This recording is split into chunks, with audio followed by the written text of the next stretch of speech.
Homeopathy फक्त आजारावर काम करत नाही, होमिओपॅथी मनुष्यावर काम करते. तर आपण माणसाला ट्रीट करतो ना की आजाराला. तर त्या आजाराला माणसाच्या शरीरातून मुळापासून काढून टाकायचंय. होमिओपॅथी काय करते? तुमची रोगप्रतिकारक शक्ती वाढवते.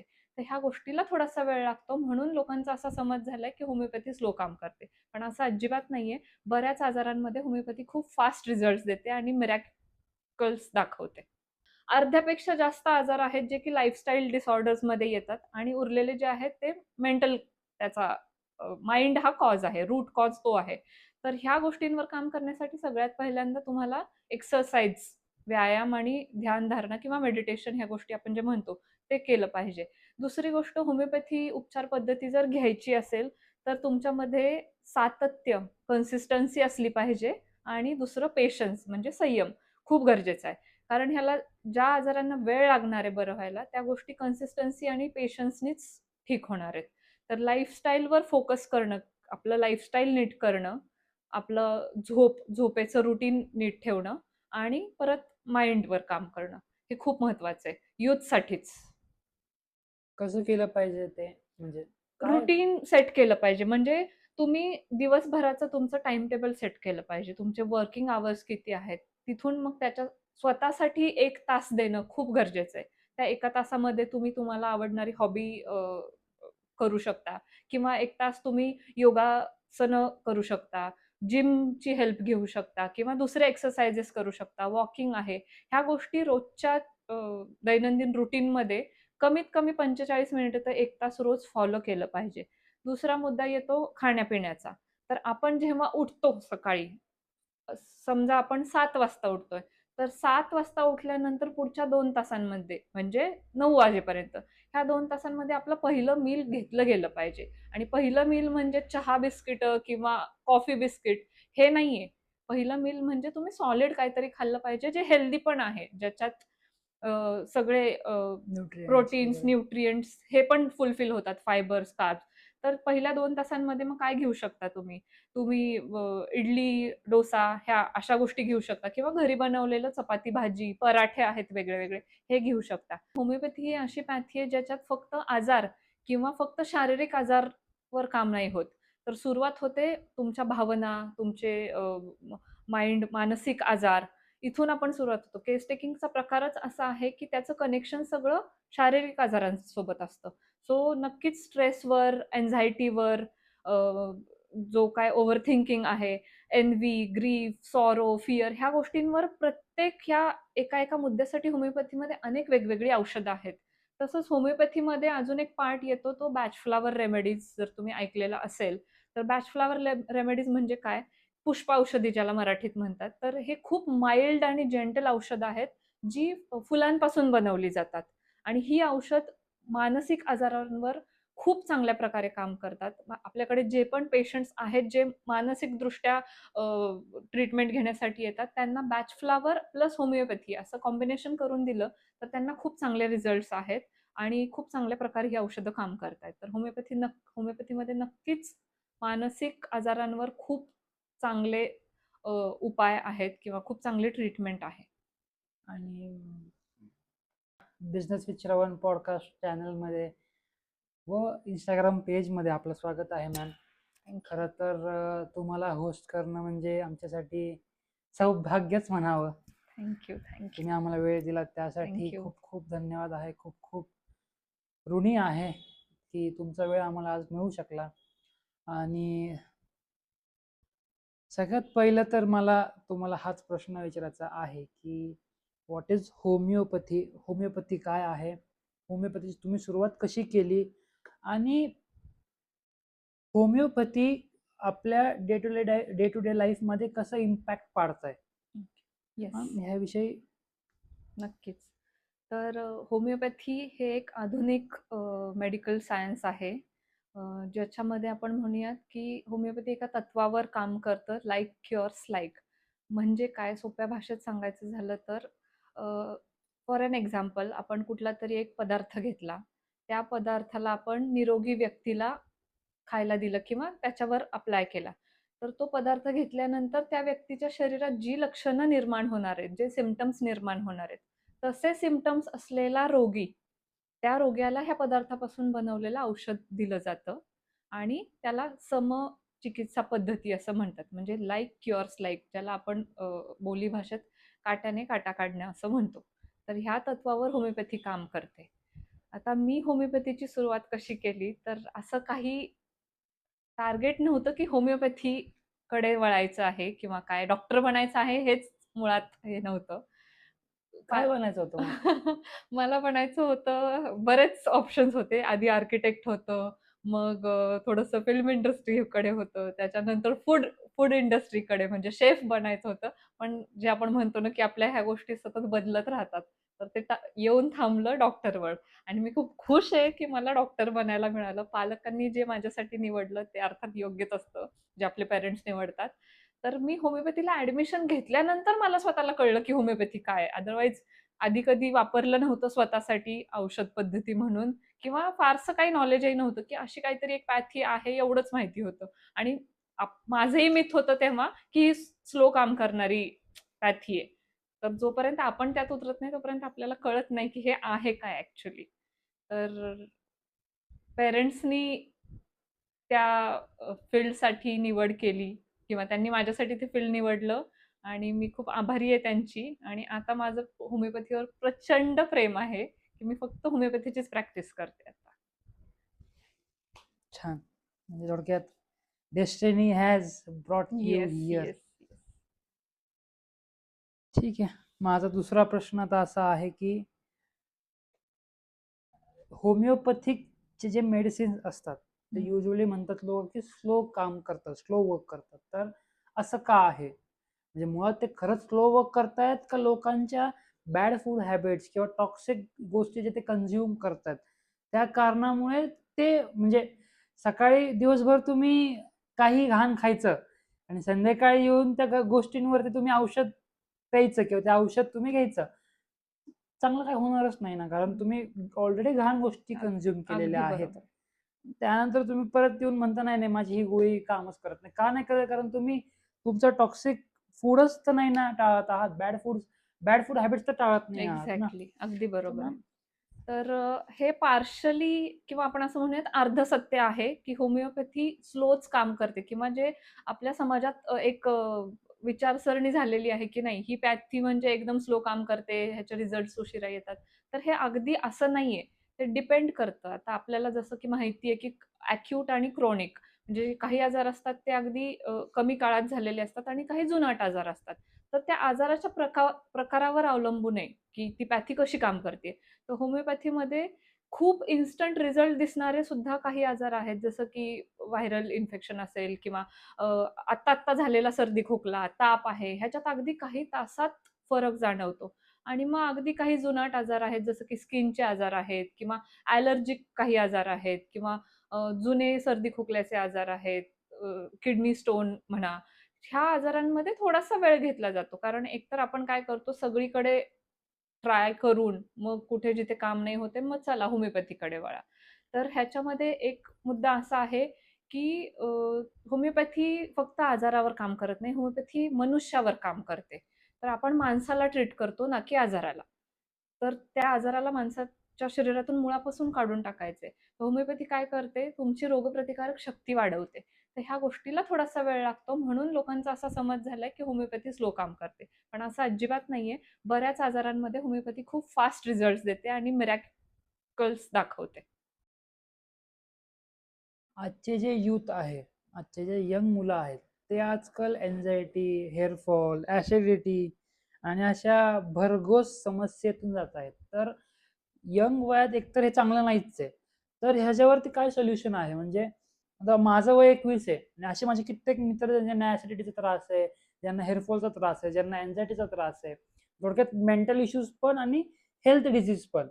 तर मग ह्याचं सोल्युशन काय? आणि आम्ही लोकांनी कसं लाईफ जगलं पाहिजे, म्हणजे with having all the fun स्वतःच्या हेल्थला कसं प्राधान्य दिलं पाहिजे? बरोबर आहे. तर ह्यात असं आहे, की जी न्यू जनरेशन आहे किंवा जे काम करणारे लोकं आहेत, आय-टी क्षेत्रामध्ये आहेत किंवा ज्यांचा वर्कलोड खूप आहे, त्यांना या हेल्थच्या समस्या खूप जास्त आहेत. कारण एकतर सेडेंटरी लाईफ आहे, की बसून आपलं काम आहे. त्याच्यामुळे व्यायामाचा अभाव आहे. खाण्यापिण्याच्या वेळा चुकीच्या आहेत. आपण काय खातोय आणि किती खातोय याचं प्रमाण चुकीचं आहे. तर या गोष्टींवर आपण जर काम करायला सुरुवात केली म्हणजे लाईफस्टाईल चेंजेस आपण ज्याला म्हणतो. कारण अर्ध्यापेक्षा जास्त आजार आहेत जे की लाईफस्टाईल डिसऑर्डर्समध्ये येतात आणि उरलेले जे आहेत ते मेंटल त्याचा माइंड हा कॉज आहे, रूट कॉज तो आहे. तर ह्या गोष्टींवर काम करण्यासाठी सगळ्यात पहिल्यांदा तुम्हाला एक्सरसाइज, व्यायाम आणि ध्यानधारणा किंवा मेडिटेशन ह्या गोष्टी आपण जे म्हणतो ते केलं पाहिजे. दुसरी गोष्ट होमिओपॅथी उपचार पद्धती जर घ्यायची असेल, तर तुमच्यामध्ये सातत्य, कन्सिस्टन्सी असली पाहिजे आणि दुसरं पेशन्स म्हणजे संयम खूप गरजेचं आहे. कारण ह्याला ज्या आजारांना वेळ लागणार आहे बरं व्हायला, त्या गोष्टी कन्सिस्टन्सी आणि पेशन्सनीच ठीक होणार आहेत. तर लाईफस्टाईलवर फोकस करणं, आपलं लाईफस्टाईल नीट करणं, आपलं झोपेचं रुटीन नीट ठेवणं आणि परत माइंडवर काम करणं, हे खूप महत्वाचं आहे यूथसाठीच. कसं केलं पाहिजे ते म्हणजे काय? रुटीन सेट केलं पाहिजे. म्हणजे तुम्ही दिवसभराचं तुमचं टाईम टेबल सेट केलं पाहिजे. तुमचे वर्किंग अवर्स किती आहेत? तिथून मग त्याच्या स्वतःसाठी 1 तास देणं खूप गरजेचं आहे. त्या 1 तासामध्ये तुम्ही तुम्हाला आवडणारी हॉबी करू शकता किंवा 1 तास तुम्ही योगासनं करू शकता. जिमची हेल्प घेऊ शकता किंवा दुसरे एक्सरसाइजेस करू शकता. वॉकिंग आहे. ह्या गोष्टी रोजच्या अ, दैनंदिन रुटीनमध्ये कमीत कमी 45 मिनिटं तर 1 तास रोज फॉलो केलं पाहिजे. दुसरा मुद्दा येतो खाण्यापिण्याचा. तर आपण जेव्हा उठतो सकाळी, समजा आपण 7 वाजता उठतोय, तर 7 वाजता उठल्यानंतर पुढच्या 2 तासांमध्ये म्हणजे 9 वाजेपर्यंत, ह्या 2 तासांमध्ये आपलं पहिलं मील घेतलं गेलं पाहिजे. आणि पहिलं मील म्हणजे चहा बिस्किटं किंवा कॉफी बिस्किट हे नाहीये. पहिलं मील म्हणजे तुम्ही सॉलिड काहीतरी खाल्लं पाहिजे, जे हेल्दी पण आहे. ज्याच्यात सगळे न्यूट्रिएंट्स प्रोटीन्स, वगैरे. न्यूट्रिएंट्स हे पण फुलफिल होतात, फायबर्स, कार्ब्स. तर पहिल्या 2 तासांमध्ये मग काय घेऊ शकता तुम्ही? तुम्ही इडली, डोसा ह्या अशा गोष्टी घेऊ शकता किंवा घरी बनवलेलं चपाती, भाजी, पराठे आहेत वेगळे-वेगळे, हे घेऊ शकता. तर आपली सगळ्यात इंडियन्सची चुकीची पद्धत आहे, की आपण उठलं की चहा घेतो किंवा कॉफी घेतो आणि त्याच्याने आपल्याला फ्रेश वाटतं. तर हे सगळं चुकीचं आहे. ते तात्पुरतं फ्रेश वाटतं आपल्याला. पुढचा अख्खा दिवस आपला खराब होऊ शकतो. तर उपाशीपोटी कधीही चहा, कॉफी हे बेव्हरेजेस घ्यायचे नाहीत. ह्याच्याने पित्त वाढतं. कारण रात्रभर आपण झोपलेलो असतो. रात्रभर आपलं पोट रिकामं असतं. तर पोटामधला अग्नी वाढलेला असतो. म्हणजे ॲसिड तुमच्या पोटामधलं वाढलेलं असतं आणि पुन्हा मग चहा, कॉफी पिऊन आपण त्या ॲसिडला अजून जास्त प्रमाणात वाढायला हेल्प करतो. म्हणून आधी खाणं गरजेचं आहे आणि मग खाल्ल्यानंतर एक 15-20 मिनिट, अर्ध्या तासाने तुम्ही चहा, कॉफी घेऊ शकता. हे झालं पहिलं मील. पहिल्या मीलनंतर 4-5 तासांनी तुम्ही दुसरं मील घेतलं पाहिजे, ज्याला आपण लंच, दुपारचं जेवण म्हणतो. ते मग तुम्ही भाजी-पोळी, वरण-भात, कोशिंबीर जे पण आहे ते सगळं घेऊ शकता. आणि रात्रीचं जेवण पुन्हा लवकर घेतलं गेलं पाहिजे. साधारण 7 ते मॅक्सिमम 8 वाजेपर्यंत रात्रीचं जेवण व्हायला पाहिजे. रात्रीचा आहार हा हलका असला पाहिजे. ज्याच्याने जड नाही वाटणार किंवा रात्री आपले जास्त काही शारीरिक कष्ट नसतात. जेवल्यानंतर आपण झोपणारच आहे. तर जेवणानंतर झोपेपर्यंत साधारण 2.5-3 तासांचा गॅपमध्ये असला पाहिजे. म्हणून रात्रीचं जेवण लवकर घ्यावं. तर हे रुटीन जर आपण फॉलो करायला सुरू केलं, तर 100% मी खात्री देऊन सांगते, एका महिन्यात आपल्याला फरक दिसायला सुरू होतात. चांगले फरक बघण्यासाठी मग आपल्याला 3 महिने, 6 महिने आणि मग कंटिन्यू. जिथे परत कन्सिस्टन्सी आली. कन्सिस्टन्सीनी गोष्ट केली, की रिझल्ट्स दिसणार. 100% दिसणार. मग मला आजपर्यंत असं वाटायचं की चहा इज चहानी झोप जाते, चहानी चहाने मजा झोप येते. जाते अ, हे मिथ आहे. म्हणजे जाते झोप कारण त्याच्यात जे टॅनिक ॲसिड असतं ते बूस्ट करतं माइंडला आणि मग ते रिफ्रेशिंग वाटतं. पण त्या चहामुळे जे शरीराचं नुकसान होणार आहे, ते खूप जास्त आहे झोप घालवण्यापेक्षा. आता हा प्रश्न जो आहे, त्या प्रश्नाचं उत्तर आपल्याकडेच असतं, की आपल्याला सकाळी उठल्यानंतर लगेच खायची इच्छा का होत नाही? तर मूळ प्रश्न हा आहे, की तुम्ही रात्रीचं जेवण किती वाजता घेताय? रात्रीचं जेवण किती लेट होतंय? दुसरी गोष्ट आपण व्यायाम करत नाही. तुम्ही जर सकाळी उठल्यानंतर, प्रातःविधी झाल्यानंतर व्यायाम करायला सुरुवात केली, तर आपोआप भूक लागणार आहे. मग काय खाऊ, प्रातःविधी. काय नाही असं हे होईल, की म्हणजे मला पटकन काहीतरी खायला द्या, इतकी भूक लागेल. जर 45 मिनिटांचा व्यायाम, कुठलाही व्यायाम प्रकार सुरू केला, तर 100% भूक लागणार आहे. काही-काहींना तरी पण भूक नाही लागत. तर अशा वेळी काय करू शकतो? ठीक आहे, सॉलिड नाही खायचं, नका खाऊ. लिक्विड डाएट्स घेऊ शकतो आपण. पण लिक्विड डाएट्स म्हणजे चहा किंवा कॉफी नाहीये. परत ते चुकीचं डाएट होतंय. त्याच्यामध्ये काय घेऊ शकतो तर फळांच्या किंवा भाज्यांपासून बनवलेल्या स्मूदीज आजकाल खूप आल्यात किंवा तुम्ही ड्राय फ्रुट्सचे काही हेल्दी मिल्कशेक्स बनवून घेऊ शकता. तर असा लिक्विड डाएट आपण घेऊ शकतो, ज्याच्यानी फिलिंग पण वाटतं, न्यूट्रिएंट्स पण मिळतात आणि त्यावेळेचं प्रॉपर डाएटही घेतलं जातं. जर बोलायचं झालं तर नाचणी हा खूप उत्तम पर्याय आहे त्याच्यासाठी. नाचणी आपल्याला सगळ्यांनाच माहिती आहे रागी. त्यात नाचणीच्या पिठापासून किंवा नाचणीच्या सत्वापासून अनेक गोष्टी अशा बनवता येतात. नाचणीची आंबील आहे, भाज्या घालून केलेलं नाचणीचं सूप आहे. तर ह्या गोष्टी खूप चांगल्या आहेत तब्येतीसाठी. ह्याच्याने डाएटही फॉलो केलं जाईल, फिलिंगही राहील आणि हेल्थ बेनिफिट्स पण मिळतील. स्ट्रेस आणि ओव्हर थिंकिंग हे आजच्या जगात एक डिझीज बनलेलं आहे. म्हणजे बनत चाललेलं आहे. बनलंय का नाही मला नाही माहिती, पण बनत चाललेलं आहे स्ट्रेस आणि ओव्हर थिंकिंग. त्याच्यावरती होमिओपॅथीकडे काय सोल्युशन्स आहेत आणि होमिओपॅथी अशा लोकांसाठी काय देऊ शकते? होमिओपॅथीमध्ये ॲक्चुअली स्ट्रेस, माइंड रिलेटेड गोष्टींवरच काम करायला सुरुवात केली जाते. कारण होमिओपॅथी ही अशी पॅथी आहे ज्याच्यात फक्त आजार किंवा फक्त शारीरिक आजारवर काम नाही होत. तर सुरुवात होते तुमच्या भावना, तुमचे माइंड, मानसिक आजार इथून आपण सुरुवात होतो. केस टेकिंगचा प्रकारच असा आहे, की त्याचं कनेक्शन सगळं शारीरिक आजारांसोबत असतं. सो नक्कीच स्ट्रेसवर, अँक्झायटीवर, जो काय ओव्हर थिंकिंग आहे, एन्व्ही, ग्रीफ, सॉरो, फिअर ह्या गोष्टींवर प्रत्येक ह्या एका-एका मुद्द्यासाठी होमिओपॅथीमध्ये अनेक वेगवेगळी औषधं आहेत. तसंच होमिओपॅथीमध्ये अजून एक पार्ट येतो तो बॅच फ्लॉवर रेमेडीज जर तुम्ही ऐकलेला असेल, तर बॅच फ्लॉवर रेमेडीज म्हणजे काय?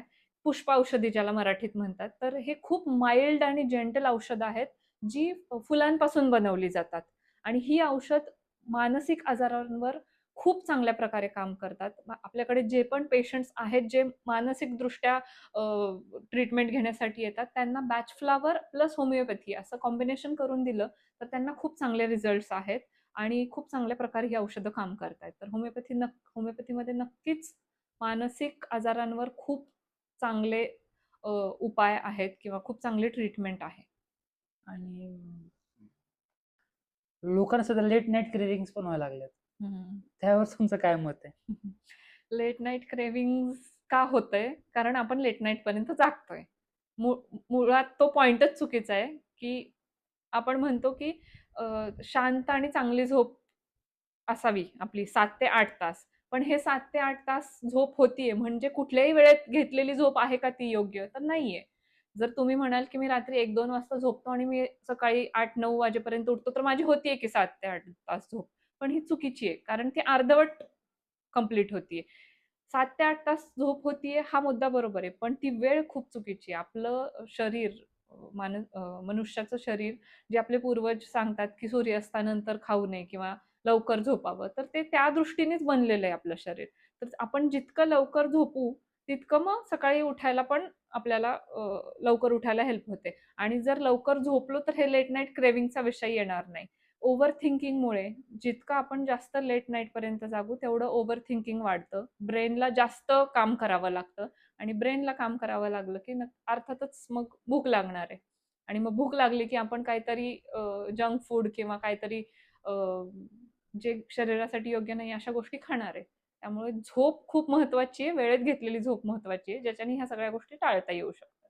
तर होमिओपॅथी माइंड लेव्हलवर कसं काम करतं? तर होमिओपॅथी औषधं जी असतात, ती होमिओपॅथीमध्ये एक कॉन्सेप्ट आहे, की व्हायटल फोर्स म्हणजे तुमच्या शरीरातली जी रोगप्रतिकारक शक्ती आहे, ती वाढवणारे. मग ज्याला आपण इम्युनिटी म्हणतो.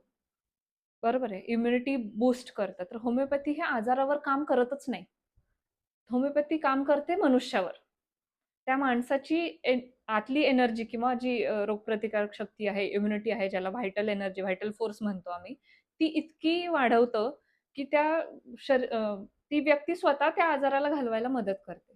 म्हणून कदाचित होमिओपॅथीला असं म्हटलं जातं, की वेळ लागतो. कारण ती शक्ती रोगप्रतिकारक शक्ती वाढवायची मनुष्यामधली आणि मग ही शक्ती वाढली, की आपोआपच माइंडवर पण ती काम करणार आहे आणि शरीरावर पण काम करणार आहे.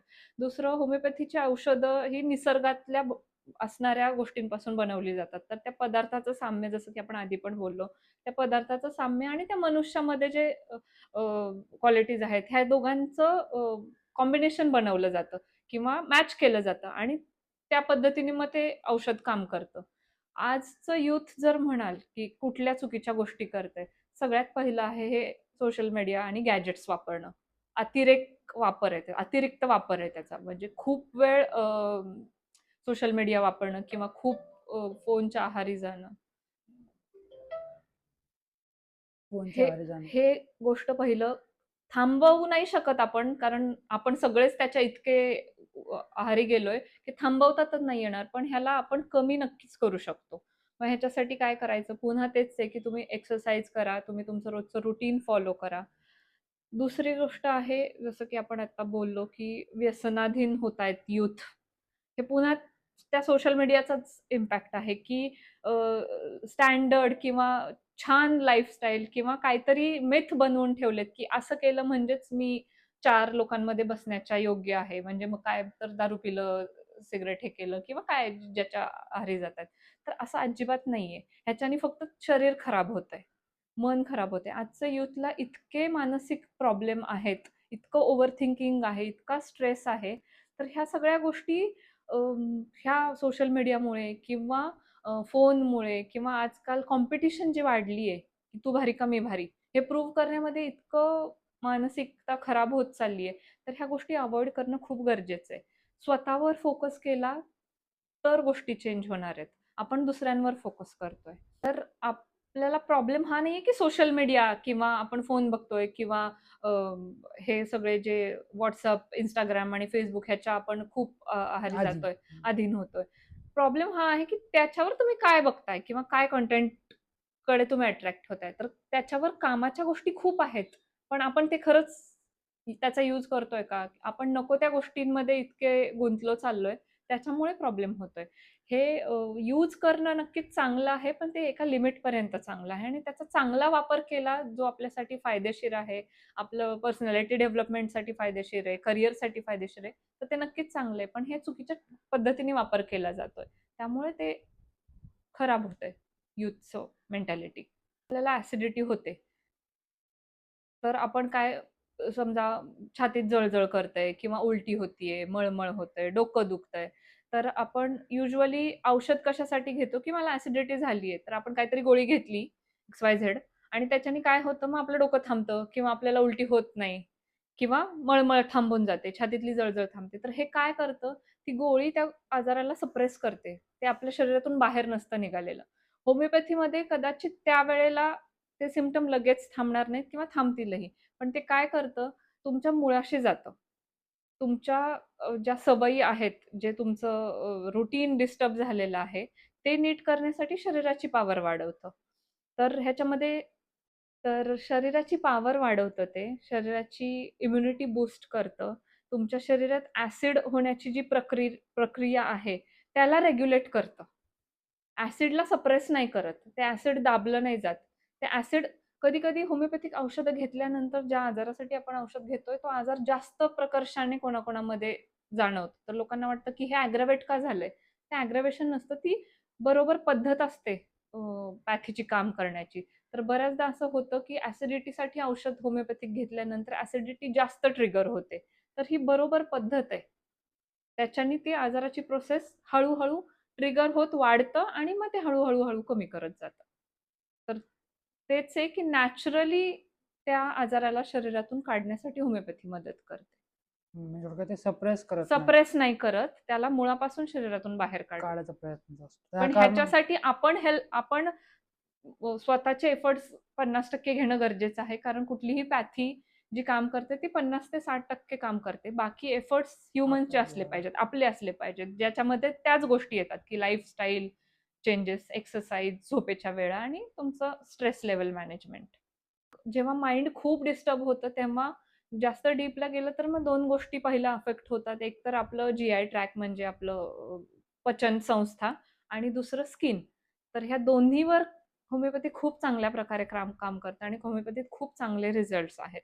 तर आता जर आपलं पोट डिस्टर्ब आहे किंवा ज्याला आपण म्हणतो पचन संस्था डिस्टर्ब आहे, त्याच्यात मग तेच सिम्प्टम्स येतात, की ॲसिडिटी वाढते, अपचन, गॅसेस आणि मग कोणाला कॉन्स्टिपेशन होतं.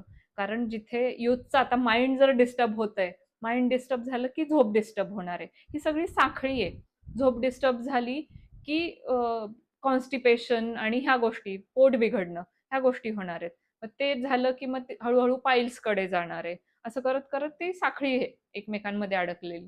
तर त्याच्यासाठी पहिलं तेच आहे, की स्वतःसाठी वेळ द्या. व्यायाम करायला सुरू करा. कुठल्याही प्रकारचं जे तुम्हाला आवडतं.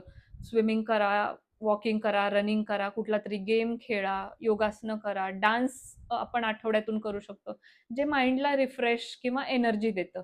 आपण डान्स केला किंवा आपलं आवडती कुठलीही हॉबी केली, तर त्याच्याने आपलं माइंड खूप फ्रेश होतं. तर तशी गोष्ट केल्यामुळे हेल्प होणार आहे. दुसरं होमिओपॅथीचं जेव्हा आपण हेल्प घेणार आहे, तेव्हा फक्तच माइंडसाठी आपण हेल्प नाही घ्यायची, तर त्याच्यासोबत जे काही शारीरिक व्याधी जडलेल्या आहेत, त्याच्यासाठी आपण हेल्प घेऊ शकतो. तर अशी बरीच औषधं आहेत होमिओपॅथीमध्ये, पण त्याच्यासाठी योग्य तज्ञांचा सल्ला घेणं महत्त्वाचं आहे. आता आजकाल एवढे व्हिडिओज येतात, की ह्याच्यासाठी हे औषध घ्या, त्याच्यासाठी ते औषध घ्या.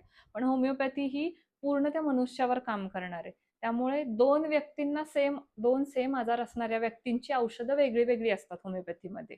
म्हणजे दोघांना जर स्ट्रेसचा त्रास आहे किंवा दोघांना अँक्झायटी आहे, तर अँक्झायटी कुठल्या प्रकारची आहे, त्याच्यानी अ, मेंदूची काय अवस्था आहे किंवा मनाची काय अवस्था आहे, त्याच्यात कुठले शारीरिक आजार होत आहेत, हे त्या 2 व्यक्तींचे वेगळे-वेगळे असणार आहेत. त्यामुळे त्या दोघांची औषधं वेगळी-वेगळी असणार आहेत. तर नक्कीच होमिओपॅथीची हेल्प घ्या, पण ती योग्य तज्ञांच्या मार्गदर्शनानेच घ्या. ते पण हे व्हिडिओज किंवा ह्याच्यामध्ये सांगतात, हे जनरलाइज सांगितलेलं असतं, की म्हणजे ग्रुप ऑफ पीपलसाठी हे काम करणार आहे. पण इंडिव्हिज्युअल त्या माणसासाठी ते कितपत काम करेल, हे म्हणूनच सांगतेय, की योग्य तज्ञ, योग्य डॉक्टरांच्या सल्ल्याने आपल्याला ह्याला सोल्युशन काढता येऊ शकतं. अजून एक दुसरा मुद्दा असा आहे, की आता आपण सध्या सगळेच अवेअर आहेत.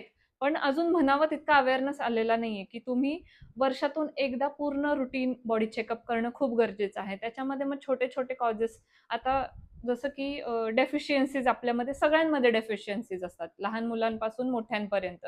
तर आपण हे बघतच नाही जोपर्यंत बॉडी त्याचे काहीतरी सिम्प्टम्स दाखवत नाही. जसं की एक्झाम्पल आपण घेऊयात, की आता काहीतरी व्हिटॅमिन बी12 ची डेफिशियन्सी आहे. ही खूप कॉमन डेफिशियन्सी आहे. खूप जणांमध्ये असते. पण ही खूप महत्त्वाचा फॅक्टर आहे बॉडीतला, की जे नसायला पाहिजे. त्याच्याने काय होतं, की हातापायांना मुंग्या येतात किंवा खूप थकवा जाणवतो. संध्याकाळच्या वेळेत खूप डल वाटतं. असे बरेच सिम्प्टम्स आहेत त्याच्यामध्ये. तर आपण हे सिम्प्टम्स दिसायला लागल्यानंतर आपल्याला क्लिक होतं, की नाही मला काहीतरी आहे आणि मला गेलं पाहिजे. हेच जर आपण रुटीन चेकअप करत राहिलो नेहमी, त्या-त्या वेळेला, तर आपल्याला समजू शकतं, की ह्या डेफिशियन्सीज आहेत. आपल्याला हेल्प घेऊ शकता येते. तर त्याच्यासाठी तेच आहे, की तुम्ही दरवर्षी एकदा रुटीन चेकअप करा. कुठलंही बॉडी सिम्प्टम, सिग्नल, साइन देतंय, तर त्याला अव्हॉइड करू नका, इग्नोर करू नका. आपली बॉडी सगळे सिग्नल्स देत असते आपल्याला, की काहीतरी बिघाड झालेला आहे. आपण दुर्लक्ष करतो, की नाही हे असंच असेल, नाही मी अतिविचार करत असेल, तर तसं नाहीये. तब्येतीच्या बाबतीत कोणीही निष्काळजीपणा करू नये. रुटीन चेकअप करायचं आणि त्याच्यातून आपण समजून जाऊ शकतो, की आपल्याला कुठले-कुठले त्रास आहेत किंवा कशावर आपल्याला काम करणं गरजेचं आहे. नाश्ता कधीही स्किप करू नये. कारण सकाळी आपला अग्नी जसं की मी म्हटलं खूप वाढलेला असतो. आपल्या बॉडीतलं ॲसिड इतकं वाढलेलं असतं, तर त्याला योग्य वेळेत काहीतरी पोषण अन्न नाही मिळालं, तर तो वाढत राहतो आणि तो वाढल्यामुळे मग वाढत शरीर किती वेळ त्या गोष्टी टॉलरेट करणार, बरोबर आहे. मग त्यानंतर बाहेर दिसायला लागतात. बाहेर कशा दिसतात, की पित्त वाढलं म्हणतो आपण. कोणाकोणाला पित्ताच्या हे येतात, रॅशेस येतात शरीरावर. चेहऱ्यावर सूज येते, डोळ्यांखाली सूज येते, ओठ सुजतात. तर ते त्याचे बरेच प्रकार आहेत. पण त्याआधी खूप त्याच्यामागे वेळ गेलेला असतो त्या पित्ताचे वेगवेगळे प्रकार दिसण्यामध्ये. त्याच्यानंतर ॲलर्जीमध्ये पण रूपांतर होऊन जातं. लाईफस्टाईल चेंजेस खूप महत्त्वाचे आहेत. तुम्ही वेळा पाळणं खूप महत्त्वाचं आहे. तुम्ही खाण्यापिण्याची एक वेळ ठरवून घ्या स्पेसिफिक. 1 तासाचा स्पॅन घ्या. पण जर दुपारचं जेवण आपण 12 ते 1 मध्ये ठरवलं आहे घ्यायचं, तर ते 12 ते 1 मध्येच घेतलं गेलं पाहिजे आणि ॲक्चुअली तो आयडियल टाईम आहे, की 12 ते 2 मध्ये आपण दुपारचं जेवण घेतलं पाहिजे. कारण तेव्हा जसं की आपण म्हणतो, की सूर्य डोक्यावर येतो कारण तो खूप तापलेला असतो तेव्हा, बरोबर आहे. तसंच आपला पोटातला अग्नी खूप प्रज्वलित झालेला असतो. त्याला जेवणाची, अन्नाची गरज असते तेव्हा. त्यामुळं ते बरोबर टाईम आहे. त्या 12 ते 1 मध्ये किंवा 1 ते 2 मध्ये आपण घेतलेलं जे अन्न आहे रोज, ते मग शरीर हळू-हळू रुटीनमध्ये आणायला सुरू करतं. आज जेवण 12 वाजता घेतलं, उद्या 3 वाजता घेतलं, तर बॉडीला सवय राहणार नाही. मग ते डिस्टर्ब करत राहणार. तर जेवणाच्या वेळा फिक्स करा. हेल्दी शक्यतो खाण्याचा प्रयत्न करा आणि सगळं पोषणयुक्त आहार घ्या. म्हणजे ज्याच्यात फायबर्स असायला हवेत, प्रोटीन्स असायला हवेत, प्रॉपर कार्ब्स आणि फॅट्स असायला हवेत. तर हे सगळं आपलं जे भारतीय जेवण आहे ना, ते परिपूर्ण आहे. वरण, भात, भाजी, चपाती, सॅलड्स किंवा कोशिंबिरी हे सगळं परिपूर्ण जेवण आहे. तर काहीतरी फॅन्सी डाएटच्या मागे जायचं नाही. कारण असं जेवण आपण घ्यायला पाहिजे जे आपल्याला लाँग टाईमपर्यंत फॉलो करता येणार आहे किंवा जे आपण रुटीनमध्ये नेहमी करू शकणार आहे. 6 महिन्यासाठी काहीतरी डाएट केलंय आणि पुन्हा मग आपण मूळ पदावर आलो, आपलं जे रोजचं जेवण आहे, तर मग ते बॉडी अडॅप्ट नाही करू शकत. त्याचे दुष्परिणाम जास्त दिसून येतात. म्हणजे सगळ्यात भारी उत्तर म्हणजे मी असं म्हणतोय की मला आता तेच रिअलाइज झालं की पहिले काळी लोक, जुन्या काळी जी गावाकडली लोक, की ती लोक पहाटे किंवा सकाळ झाली की उठतात आणि रात्र झाली की 6 वाजता जर अंधार झाला तर 6 वाजता झोपणार. अगदी बरोबर. त्याच्या आधीच त्यांचं जेवण अगदी. आटपलेलं असणार, सगळं आटपलेलं असतं, तर त्या कारणामुळे ते निरोगी होते आणि येस, 100% जास्त आयुष्य जगायचे. 100%. आताही आपण बघतो, की आपल्या पुढच्या ज्या पिढ्या आहेत, त्या आपल्यापेक्षा 10%, 20% एनर्जी लेव्हलनी जास्त आहेत. आपल्या मागच्या आपल्यापेक्षा कमी आहेत. प्रत्येक येणारी नवीन पिढी एनर्जी लेव्हलवर पहिल्या पिढीपेक्षा कमी पडते. कारण तेच आहे, की आपल्या गोष्टी इतक्या बिघडत चाललेल्या आहेत, रुटीन आपण नीट फॉलो करत नाही. जुने लोकं जसे म्हणायचे, की सूर्यास्ताच्या आधी जेवा. का म्हणायचे? कारण ती योग्य वेळ होती.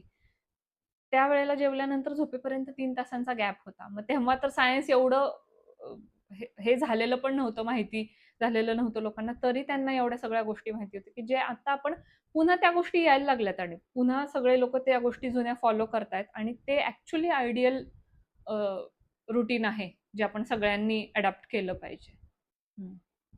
क्रॉनिक डायजेस्टिव्ह इश्यू म्हणजे हेच पुन्हा, की खूप अनंत काळापासून बिघडत गेलेली पचनक्रिया. बराच वेळ गेला आहे आणि पचनक्रिया बिघडत गेली आहे. तर ह्याच्यात सगळ्यात मेजर रोल आहे माइंडचा. माइंड ज्यांचं डिस्टर्ब आहे खूप, त्यांचं डायजेशन वीक होत जातं. तर ह्याच्यामध्ये होमिओपॅथी पॅरलल काम करते, की माइंडला आपण ट्रीट करतो आणि मग हळू-हळू डायजेशन इम्प्रूव्ह होत जातं. पण ह्याला वेळ जावा लागतो. जसं की IBS, इन्फ्लेमेटरी बाउल डिसीजेस वगैरे आहेत. अशा ज्या गोष्टी आहेत, त्याच्यामध्ये माइंड लेव्हलवर आलेले डिस्टर्बन्सेसमुळे डायजेशन इतकं खराब होतं, की लोकं खाऊ-पिऊ नाही शकत. म्हणजे खूप रेस्ट्रिक्शन्स येतात पदार्थ खाण्यात किंवा खाल्ल्यानंतर सतत लूज मोशन होणं किंवा मोशन आणि कॉन्स्टिपेशन अल्टरनेट होणं किंवा पोट दुखणं सतत. ह्या अशा बऱ्याच सिम्प्टम्स दिसायला लागतात आणि हे सगळं बिघडलेलं असतं, की आपलं माइंड नीट ॲक्टिव्हेट नाहीये किंवा नीट काम करत नाही किंवा खूप स्ट्रेस वाढलाय, अतिविचार करण्याची सवय आहे, खूप दुःख काहीतरी खूप काळापासून मनात दाबून राहिलंय, ज्याला व्हेंटिलेटच होता आलेलं नाहीये. तर ह्या गोष्टीनंतर जसं मी काही वेळापूर्वी म्हटलं, की डायजेशनवर येतं आणि नंतर स्किनवर पण येतं. तर माइंड हा खूप इम्पॉर्टंट ऑर्गन आहे आपल्या बॉडीमधला, की जे आपली बॉडी पूर्ण रेग्युलेट करत असतो. माइंडमध्ये जर बिघाड झाला, तर नक्कीच शरीरावर ते येणार आहे.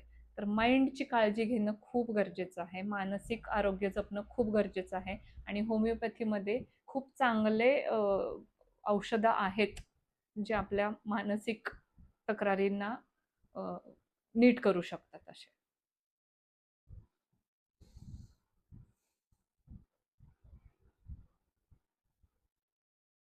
Oh, at what point someone should stop ignoring acidity and consult a doctor? Yes.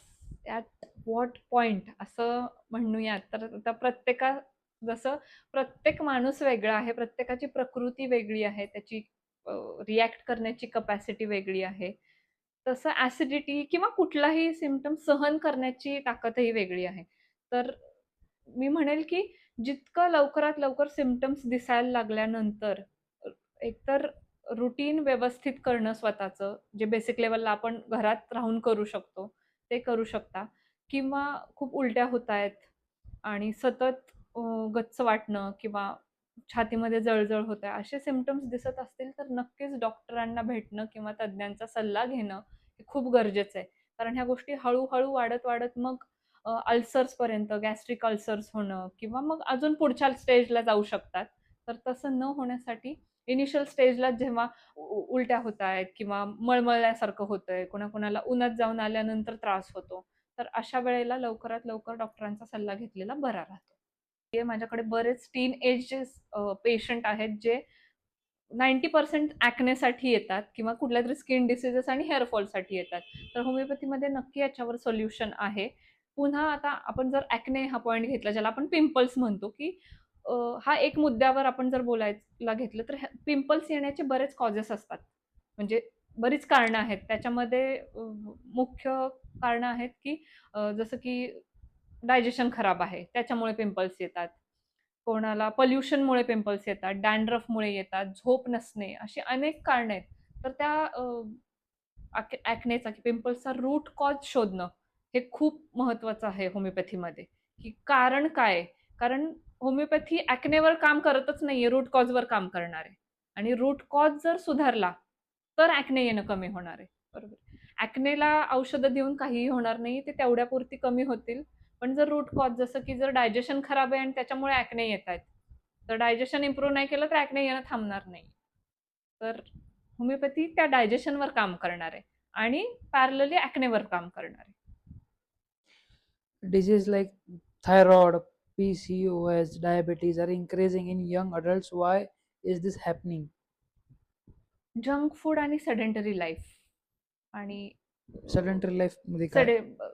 बैठी बैठी जीवनशैली, बसून कामं करण्याची किंवा बॉडीला जास्त ताण न देता, जे आपल्याला आजकाल स्विगी, झोमॅटोवरनं जेवण घरी येतं, की बनवायचंच नाहीये मला जेवण किंवा ओला, उबरवरनं आपण ऑटो बुक करतो, 4 पावलं पण नाही चालायचं.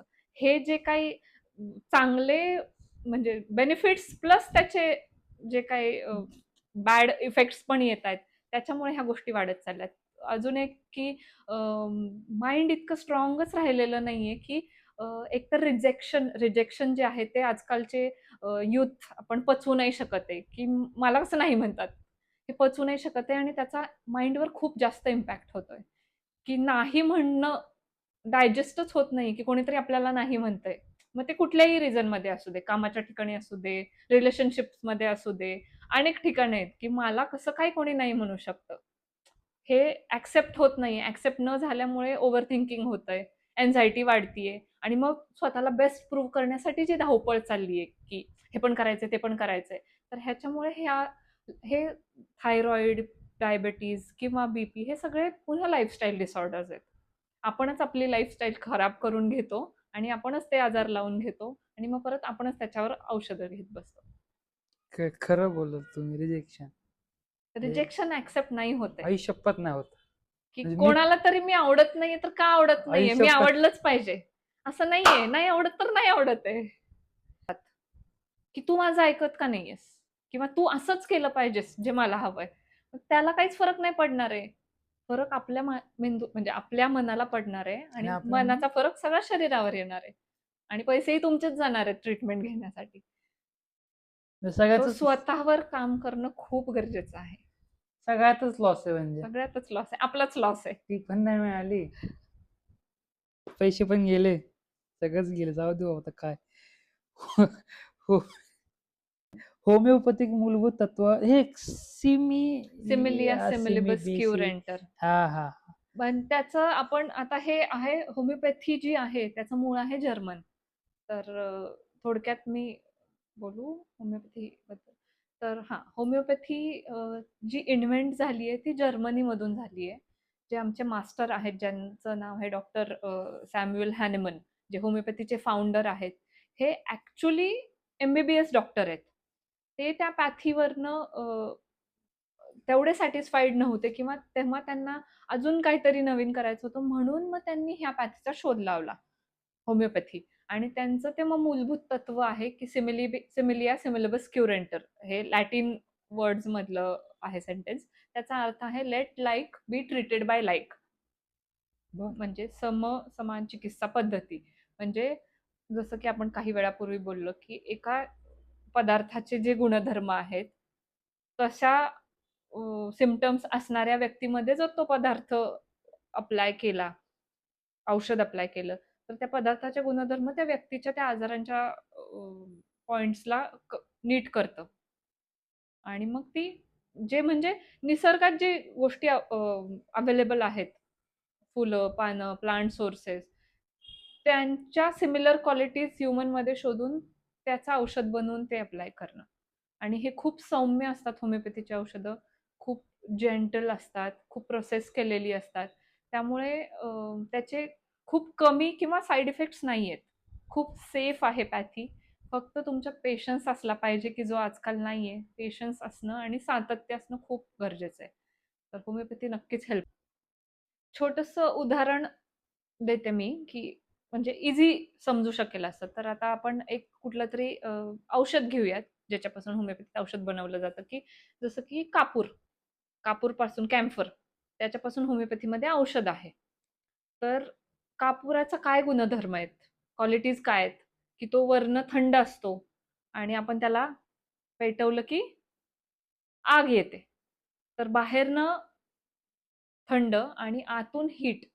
तर असे जे लोकांमध्ये आजार आहेत, पुन्हा येतं की ज्यांना हीटचे त्रास आहेत. वरनं समजत नाही, पण हीटचे त्रास आहेत. तर अशा सिमिलर क्वालिटी शोधून मग ते त्या लोकांमध्ये अप्लाय केले जातात, इम्प्लिमेंट केले जातात माझी बॉडी औषधं. कायम 1-2 डिग्रींनी तापलेलीच असते. म्हणजे जर हं, ॲव्हरेज डिग्री असला पाहिजे 96-97 तर माझी 98-99 ला असते. म्हणजे हं, ताप नसतो. हं, पण हं. बॉडी बॉडीच वॉर्म असते. हां. हे माणसाचं शरीर आहे ना, प्रत्येक माणूस वेगळा आहे. सो प्रत्येकाच्या क्वालिटीज आणि प्रत्येकाचे सिम्प्टम्स पण वेगळे आहेत. तर एका आजारासाठी होमिओपॅथीत खूप औषध आहेत. कारण पुन्हा भावनिक लेव्हलवर काम करतं, मानसिक लेव्हलवर आणि शारीरिक लेव्हलवर. त्या सगळ्यांचं अ, जु म्हणजे जोडून जे काही सिम्प्टमॅटिक जे काय सिम्प्टम्स निघतील ते त्या औषधाशी मॅच केले जातात.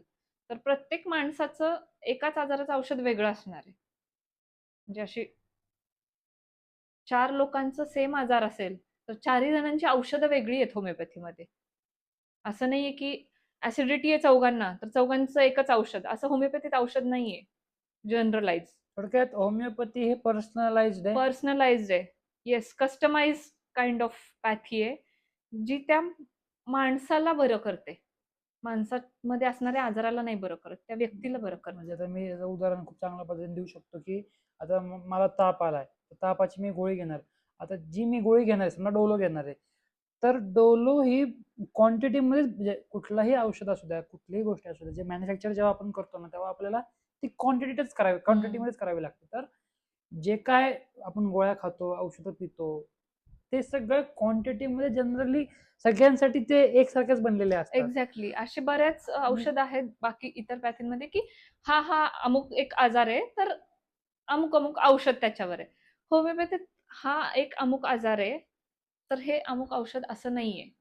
तो त्या कुठल्या व्यक्तीला आहे, तो त्या कुठल्या पार्टचा आजार आहे, डाव्या बाजूला आहे की उजव्या बाजूला आहे, त्याच्यावर औषधं बदलतात मग. त्या व्यक्तीची तेव्हाची मानसिक कंडिशन काय आहे, त्याचे विचार काय आहेत, त्याची स्वप्न काय आहेत. म्हणून होमिओपॅथीमध्ये केस टेकिंगला वेळ खूप लागतो. ते ह्याच कारणांसाठी, की त्याच्या आवडी-निवडींपासून त्याच्या खाण्याच्या सवयींपर्यंत, झोपण्याच्या सवयींपर्यंत सगळ्या गोष्टींचा विचार केला जातो आणि त्याच्यावरनं मग औषध निघतं. UTI, ॲसिडिटी किंवा मायग्रेन सारखा रिकरिंग प्रॉब्लेममध्ये होमिओपॅथी किती प्रभावी आहे? हे जे सगळे आपण आता नावं घेतली आहेत, या सगळ्यांमध्ये होमिओपॅथी खूप चांगलं काम करते. मायग्रेनमध्ये होमिओपॅथीचे खूप छान रिझल्ट्स आहेत. UTIमध्ये आहेत आणि इन्स्टंट रिझल्ट्स आहेत UTIमध्ये. इव्हन ॲसिडिटीमध्ये खूप चांगले रिझल्ट्स आहेत. तर प्रभावी म्हणजे तुम्ही रेग्युलर मेडिसिन घेतलं कन्सिस्टंटली, तर नक्कीच तुम्हाला त्याचा फायदा होऊ शकतो. लाइक क्युअर्स लाइक म्हणजे तेच आहे, की होमिओपॅथीचं जे मूलभूत तत्व आहे, सिमिलिया सिमिलिबस क्युरेंटर, ह्याला आपण बोली भाषेत म्हणतो लाइक क्युअर्स लाइक. म्हणजे काहीतरी सेम गुणधर्म असलेल्या गोष्टींनी तशा आजाराचं हे करा. जसं की आपण आत्ता उदाहरण बघितलं, की कापूर जसा वरनं थंड आहे आणि आत हीट आहे. तर अशी अनेक लोकं आहेत, की ज्यांना वर सिम्प्टम्स काहीच दिसत नाहीत. शरीर थंड आहे, पण हीटचा त्रास होतोय. हं. तर हे सेम. किंवा दुसरं घेऊयात आपण समजा ओपीएम, खसखस जे आपण आहे, त्याच्यापासून औषध आहे होमिओपॅथीमध्ये. तर ते काय करतं, खसखस खूप अति खाल्ल्यानंतर झोप आणतं. बरोबर आहे. तर ज्या लोकांना झोप नाही येत आहे, स्लीपलेसनेस आहे, त्या लोकांमध्ये हा इश्यू. ओपीएमला आपण ओपीएमची हेल्प घेऊ शकतो. तर असं सेम दोघांच्या क्वालिटी शोधायच्या माणसामधल्या आणि त्या पदार्था किंवा औषधांमधल्या आणि त्या व्यक्तीवर ते औषध अप्लाय करायचं. तर लाइक क्युअर्स लाइक. जर आता एखाद्याला यायचं असेल, कन्सल्ट करायचं असेल तुम्हाला, तर कुठल्या कुठल्या वेने कन्सल्ट केलं पाहिजे? म्हणजे ऑफलाईन तुम्ही अवेलेबल आहात, येस, ऑनलाईन येस, अवेलेबल आहात, कुठं येस. अवेलेबल आहात? तर ओके. आपल्याकडे बऱ्याच पद्धतींचं कन्सल्टेशन अवेलेबल आहे. आपल्याकडे ऑफलाईन कन्सल्टेशन आहे, व्हिडिओ कॉल कन्सल्टेशन आहे, फोन कन्सल्टेशन आहे आणि ऑनलाईन आपण Google फॉर्म पण क्रिएट केलेला आहे. तर तो फिल करून पण तुम्ही आमच्यापर्यंत पोहोचू शकता. आमची टीम नक्कीच तुम्हाला संपर्क साधेल. तर आपले पुण्यामध्ये 2 क्लिनिक्स आहेत, जिथे माझ्याकडे तुम्ही कन्सल्ट करू शकता. एक आहे लुलानगर, कोंढवा, NIBM एरियामध्ये Shivam homeopathic clinic and pharmacy आणि दुसरं आहे Shivam homeopathic clinic pharmacy in the Viman Nagar, जे फिनिक्स मॉलमध्ये ईस्ट कोस्ट बिल्डिंगमध्ये आहे. तर या 2 ठिकाणी येऊन तुम्ही मला कन्सल्ट करू शकता माझ्याकडे किंवा ऑनलाईन जसं की आपण बोललो phone consultation, video call consultation आहे. तर कॉन्टॅक्ट डिटेल्स आणि Google फॉर्म पण तुम्ही भरू शकता. तर ते डिटेल्स तुम्हाला मिळून जातील आणि आमची टीम तुम्हाला संपर्क करेल.